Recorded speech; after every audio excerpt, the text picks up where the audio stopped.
Hey folks, this is Dr. Emily Shredding with AR. In this video, we're focusing on tree death. I want to actually see what was happening. I went out and observed about 4,000 miles of the western US. I want to tell you what I saw in America's changing landscapes. They're going to continue changing. By 2050, we expect to see about a 30% loss of America's forests due to the changes that are coming. Not development, not land use changes, a 30% loss just due to projected changes to local temperature and precipitation that'll make it so that trees can't survive, even that are healthy, mature plants now.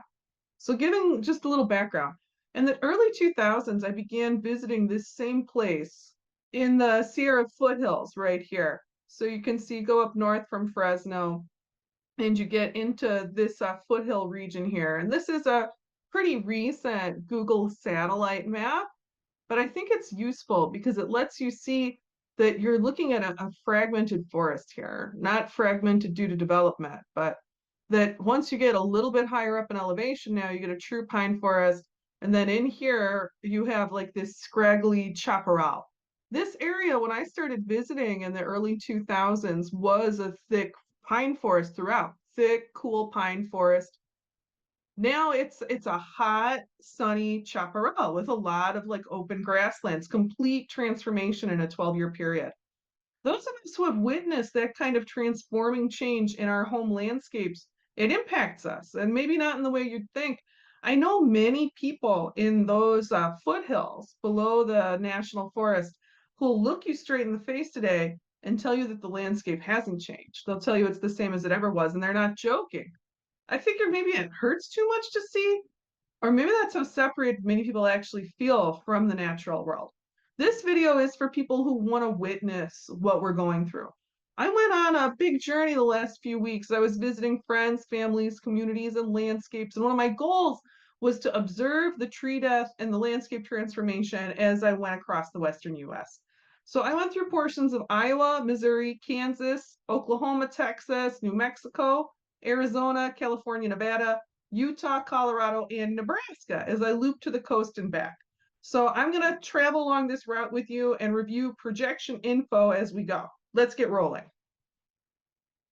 So here, starting out in Iowa, I went out on the 35 and came in on the 80. And this gave me an opportunity to see what was going on with the tree death in an area that is expecting pretty high change. So look here on the projection map. Let's look at 2050 under like a 2-degree-ish modeling. You can see really substantial change. I live in a high change area. And I can say that as you get into those southern parts of the states with higher expected change, you do see more tree death. There is broad death among coniferous trees. I'd estimate about 20% as a baseline, higher in some areas. However, those coniferous trees are a fairly small proportion of Iowa's trees in the area. The deciduous trees, the leafy trees, they look like they're doing all right. And many of the current forests that I've had a chance to get into have a good representation of heat tolerant species, where I'm hopeful we won't see forest canopy collapse.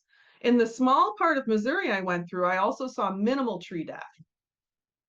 My hypothesis is that this particular part of Missouri here has fewer of the more cold summer trees that you would expect to see growing in Iowa today. So a little bit less tree death now. Although as we do look forward in the modeling for Missouri, we do expect there to be changes that are severe enough that in the southern half of the state, we probably will start seeing some degree of tree death in the next 10, 15 years.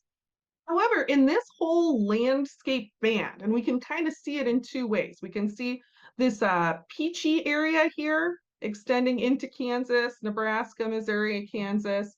And look, if we move to mid-century, we can see that much of that landscape band is looking at only like a one color shift. And let's look at it on the map. We can see that overhead, this little window of landscape, it's kind of a similar density, similar tree density. I think that we can be hopeful for a pretty smooth landscape transition throughout this area with maybe minimal death, minimal like jarring levels of death in the landscape.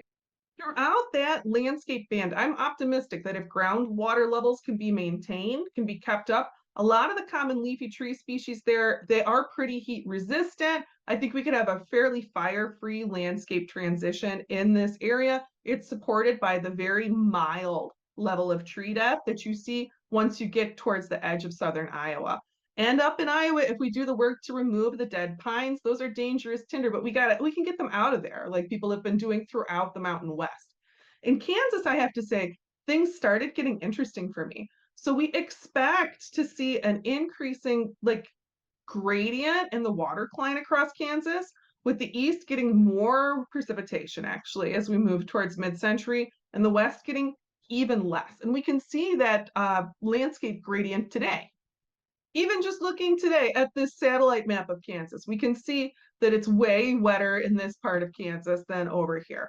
And of course, we see that when we're driving across it. I was not really on the 70 mostly. I came down through Wichita and then I headed down this way through the Panhandle in the corner of Texas.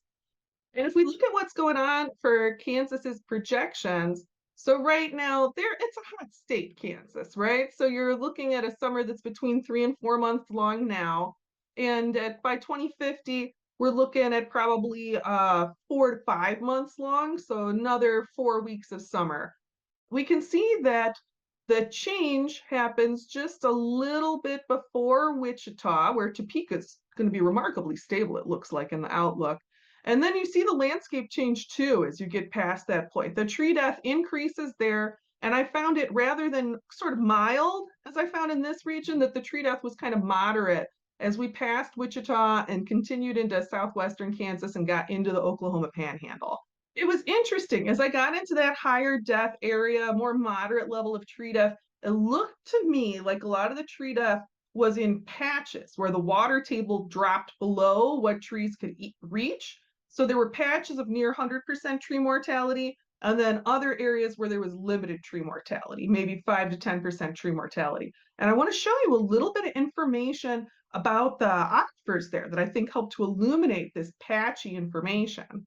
So check it out. This is for Nebraska, but it's a very similar system underlying Kansas and Nebraska, where we can see that in spring 21 to spring 22, we did see very patchy decline in the groundwater, where some places it was fine, some places it went down a foot or two, and some places we saw like pretty abrupt drops.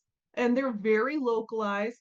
Some places you have to also acknowledge there's some places that are seeing gains down over here in Nebraska. That these very local drops, like right there, that could be where you get 100% decline in your grove of trees. And it makes it clear why groundwater is both local and regionally important, because it's going to have such a big impact in our rate of tree death and in being able to have a smooth landscape transition, not a fire-burdened fire landscape transition.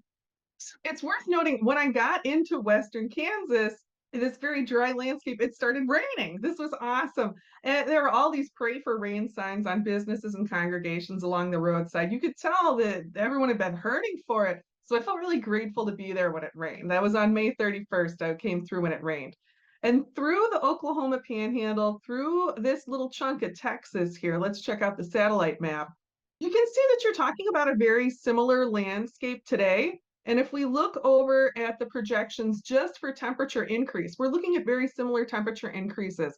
But I think that we should expect the landscape to transition differently in that area. And I want to show you why. The precipitation outlooks are very different. So if you check this out, I'm zooming in on changes in winter precipitation and changes in summer precipitation as we look towards mid-century.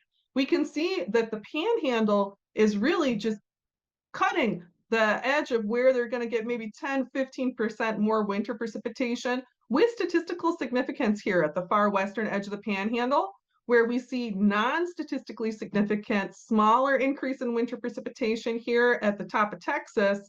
If we look at the summer precipitation, which is where we're all going to just get walloped by increasing summer droughts, which is why this water stuff is so important, we can see that they are going to be similarly affected.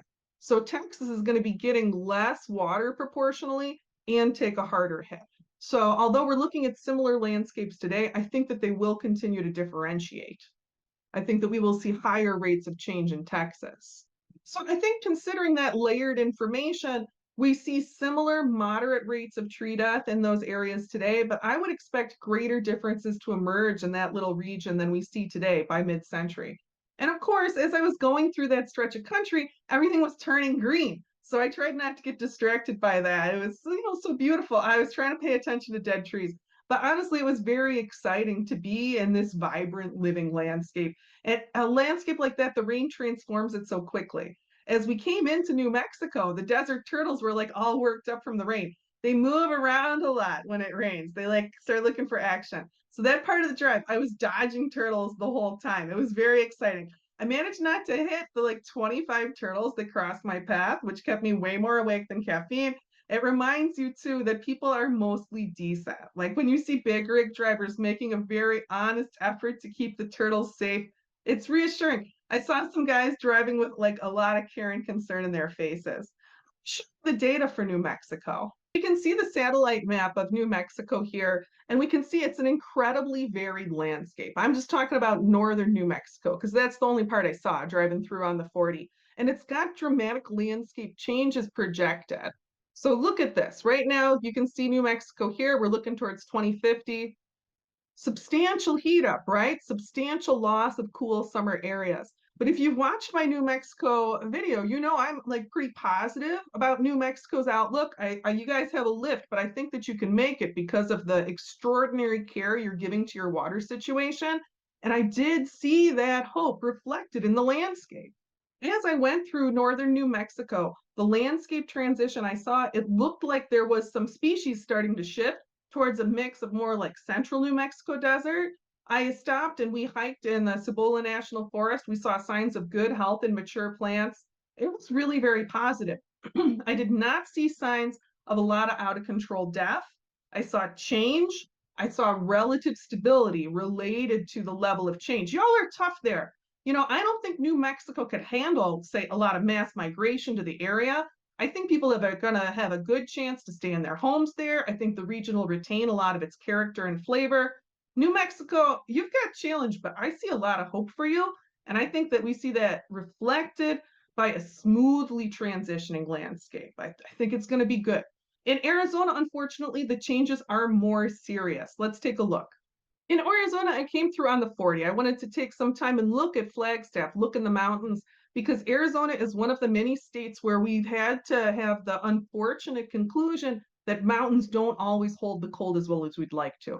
And looking at the projections as we move towards mid-century and our most likely climate future for Arizona, heading towards a 2-degree future, we see dramatic changes. We see a greater loss of cold than we saw in New Mexico. And we see this like roasting heat going up to skewer Phoenix here. Let's look at that again. So that's contemporary, and watch how the blue shrinks and watch this red heat come up. There's 2050. Substantial changes. I gotta say, I spent a lot of time in Flagstaff when I was a grad student in Arizona. I had a lot of good times in Flagstaff. It made me very sad. It's very sad to say there are extensive signs of tree death in the forests on the mountains there. You could see in those projections, the summer heat changes were looking bad. I want to show you how much they're shrinking around Flagstaff. This is a zoom in on that sort of pleasant, cool area with Flagstaff, Prescott, Williams, from contemporary-ish data going up to about 2009, but looking towards 2050, we can see a tremendous collapse of the cool summer zone. We can see that we were having a substantial area where we had maybe a week, maybe 2 weeks of warm summer in the average year. Most places are now looking at least 2 months. And all of this area used to have pine forest. This blue margin here, this used to be pine forest. So everywhere we're losing the blue, we're probably going to lose the pines. We can see that that is a margin of probably 20, 30 miles of pine forest around the peak of the mountain that's going to die. I'm sorry to say you can see the death starting now. The overall forest health, it's experienced visible, substantial changes when I was last through Flagstaff about 10 years ago. It reminded me very much of the way the pine forests in the Sierra Nevada foothills looked just before the landscape transformation started there. The big tree death that took us from cool pine forest to sunny chaparral. I would be very concerned about fire in the next 5 to 10 years if I lived in the area. I am sorry to say that. In California, and let's just look at the satellite map for a minute there, talking about varied and changing landscapes.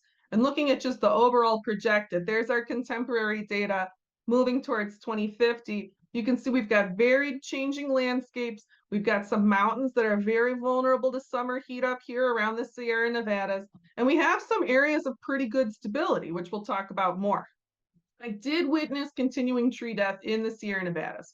The enormous snows this winter, the sheer weight of those snows killed many more mature plants. My uncle, who lived in the area for about 80 years, he's established many of the early Yosemite climbing routes. He's like a hardcore old school outdoorsman. He estimates that another 10% of the remaining mature plants in the area have been damaged or killed. There are mountain slopes that remain just full of skeletal trees in that area. There are substantial continuing fire concerns. However, as I moved towards the coast up into Sonoma County, I was pleased to see lower levels of change. There are areas in Sonoma County that have been devastated by fire. However, in the time I spent there, I did not see the sort of massive standing deadwood issues that I witnessed in the mountains. Time poking around here, south of Santa Rosa. I'm interested in this area because you can see with the projections, it's a really high change area, but there's a lot that's going right for it still. And when I was looking at the current landscape transformation, I definitely saw that. I saw a ton of new plant growth. I suspect a lot of it contained invasives. There are definitely invasive species in my area, like reed canary grass. However, a lot of the probable invasives that were moving in were edible. And when I went hiking, I saw a lot of people gathering plants and animals to eat. I saw a changing local food culture responding to those changing conditions. There were families out hanging out, gathering like a lot of crawdads. Those are invasive to California. The area looked changing but vibrant, and like people's behavior was changing along with the land use changes. I also felt really hopeful seeing the diversity of heat adapted species that are holding on in that area. It looked to me like this was a high biodiversity landscape to begin with, meaning that even under changing conditions, there was more hope for a rich diversity of persisting life.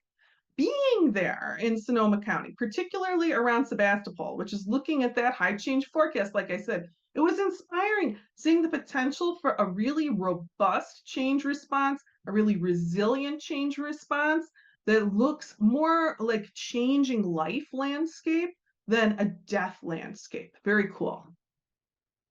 Also had this opportunity to talk with people and do some teaching in the Bay Area, which, I mean, check this out. It's an exceptionally stable, cool summer area, which to me made it really interesting to note how many people there in this exceptionally stable area are really scared about climate. I mean, for people in fortunate areas like this, you do have challenges. Sure, you got to have a sea level rise plan, right? But people have had this idea in their minds very broadly that sea level rise was going to be like a tsunami whacking them. That experience, it really made me double down on the importance of a resilient mindset. Action focused, oriented on facts. We got to focus on our problems and solve them.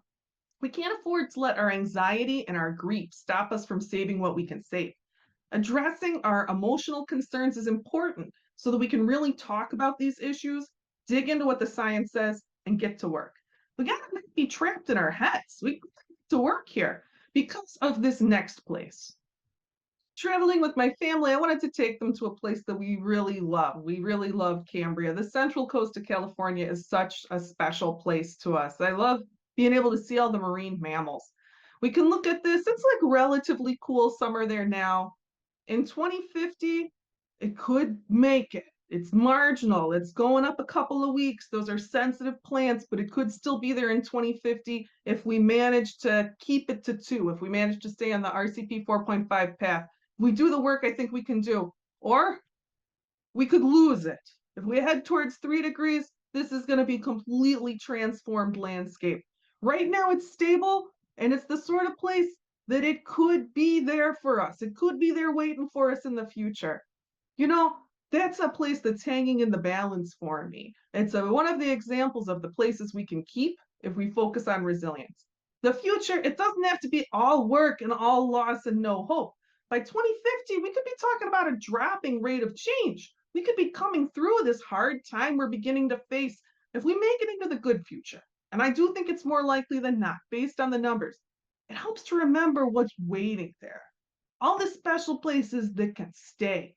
When I think about what I'm fighting for, It's for that. It's for the beauty, for these special places. They're like fistfuls of jewels, these places that can come into the good future with us. It's so important. The work we're doing now to build resilience is so important. And let's head back east.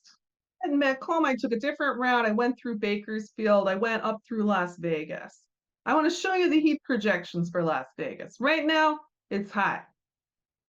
It's going to be even more hot. I don't think anyone moves to Las Vegas because of climate projections, though. I wouldn't recommend moving to Las Vegas based on the climate outlook. There is going to be a substantial decrease to your already limited amount of precipitation. Into Utah, though, going up the 15 and over by the 70, this was very interesting. Let me show you the size of landscape transformation indicated for some southern Utah. So this is Utah today, and now as we move towards 2050, pretty big heat up, right? Especially over here, you would expect like some pretty serious landscape transition. Like I did see it happening, but it didn't really match up with my expectations.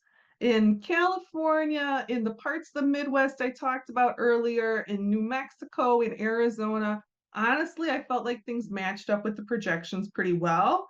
Utah's landscape, I did see tree death, but I saw less of it than I expected. The landscapes looked a little bit more stable than I expected. This was the part of the drive that was the most confounding for me. The only place where I felt like I was seeing lower rates of change in the landscape transformation than I would expect from the data. But I feel like it's worth noting. Continuing into Colorado, where here, let's just roll over real quick the heat projections for Colorado.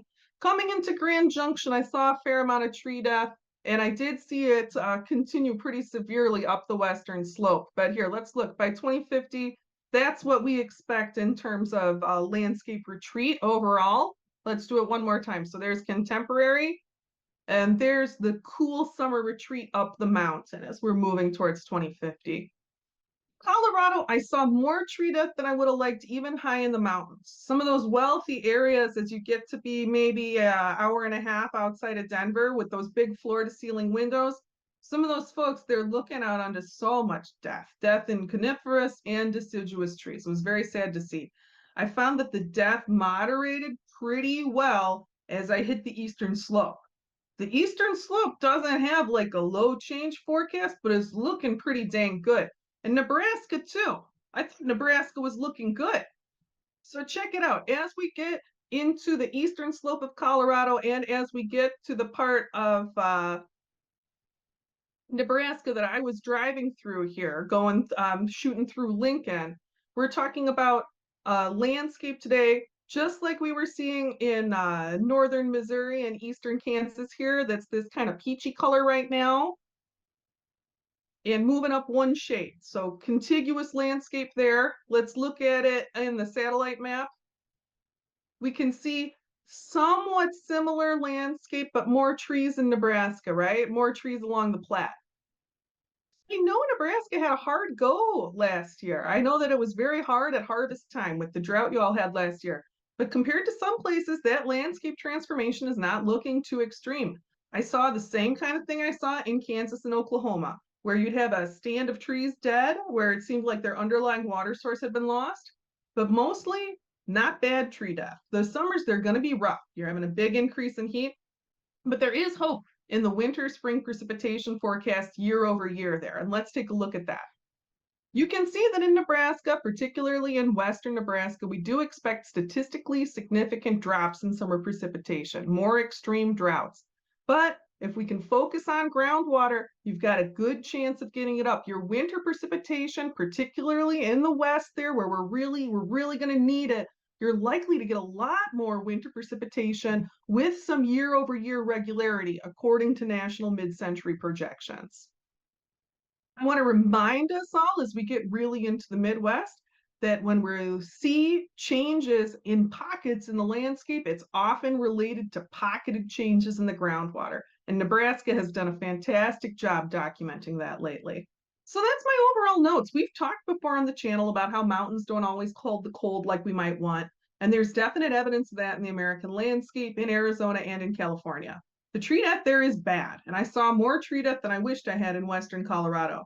Although I will say, what I saw of our predicted stable territory in Colorado, it looks pretty great. In areas with change proceeding pretty much as expected, with some landscape transition, mild tree death, mostly living landscapes, I'd put New Mexico, Iowa, Missouri, Nebraska, and eastern Kansas squarely into that territory. For all of us in those states, it's going to be about keeping up the groundwater, keep tree death down, keep mature trees alive, help us stay out of fire danger. The groundwater is going to be so important. Moving into areas where there's more moderate than mild tree death, we're talking western Kansas, Oklahoma Panhandle, and the tip of Texas.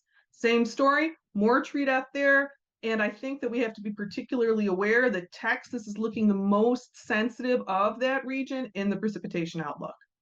Utah, though, I don't know. Utah confounded me a little. It looked like lower rates of change than anticipated, although this is just one woman's eyes, right? So take it with a grain of salt, but it's crossed. Thanks for joining me as I talk this over. I found it very interesting to travel with an eye towards the projections.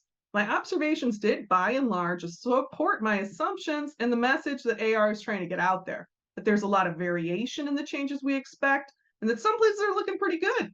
The areas with lower projected change, they do look like they're changing less. The suggestions in the New Mexico data that made me think they could support a smooth landscape transition, they're playing out. And areas with projected moderate transitions. As we see those change happens, they do look like landscapes that we could support through transition. We could build resilience. We could build a good future in all of these mild to moderate change areas. So I think if we keep the groundwater up, it's entirely possible.